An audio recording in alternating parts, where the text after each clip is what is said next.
Hi friends, எல்லாருக்கும் வணக்கம். இன்றைக்கி நம்ம ரொம்ப டேஸ்டான ஸ்பைசியான சிக்கன் கொத்து பரோட்டா வீட்டில் எப்படி செய்கிறதுன்னு பார்க்கலாம். நான் இன்றைக்கி வீட்டில் செஞ்ச சாஃப்டான பரோட்டாவும் வீட்டில் ஃப்ரை பண்ணின சிக்கனும் யூஸ் பண்ணி தான் செய்ய போகிறேன்.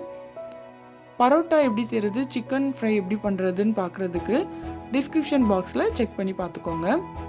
ஃபஸ்ட்டு ஒரு பேனில் 2 டேபிள் ஸ்பூன் அளவுக்கு எண்ணெய் ஊற்றி சூடு பண்ணிக்கோங்க. இந்த எண்ணெய் சூடானதும் இதில் 1 டீஸ்பூன் அளவுக்கு சோம்பு சேர்த்துக்கோங்க.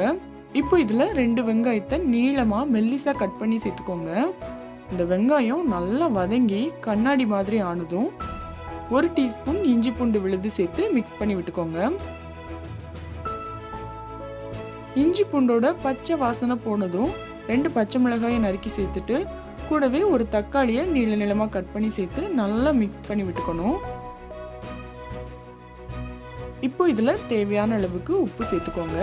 அப்போ தான் தக்காளி சீக்கிரமாக வதங்கும். தக்காளி நல்லா வதங்கிடுச்சு.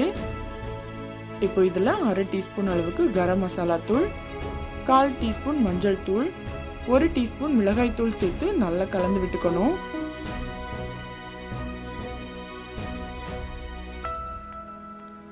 இந்த மாதிரி நல்லா கலந்து விட்டதுக்கு அப்புறமா ஒரு முட்டையை உடைச்சு ஊற்றி மிக்ஸ் பண்ணுங்க.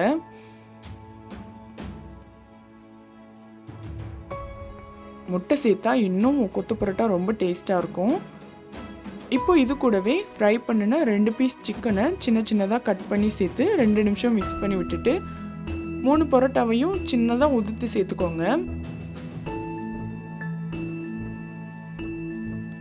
நீங்கள் எடுத்துக்கிற பரோட்டாவோட அளவுக்கு ஏற்ற மாதிரி முட்டை, மசாலா, சிக்கன் துண்டு இதெல்லாம் சேர்த்துக்கோங்க.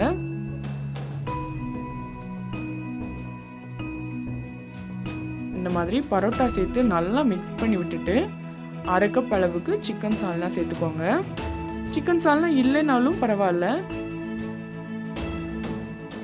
இப்போ இதெல்லாம் சேர்த்து நல்லா கலந்து விட்டதும் கடைசியாக கொஞ்சம் கருவேப்பிலையும் நறுக்கி வச்சிருக்கிற கொத்தமல்லி இலையும் சேர்த்து மிக்ஸ் பண்ணி விட்டுட்டு ஸ்டவ் ஆஃப் பண்ணிட வேண்டியதுதான்.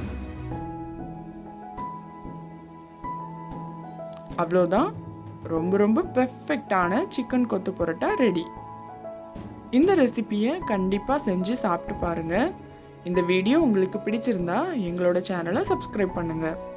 ருசியாக சாப்பிடுங்க, ருசிச்சு சாப்பிடுங்க.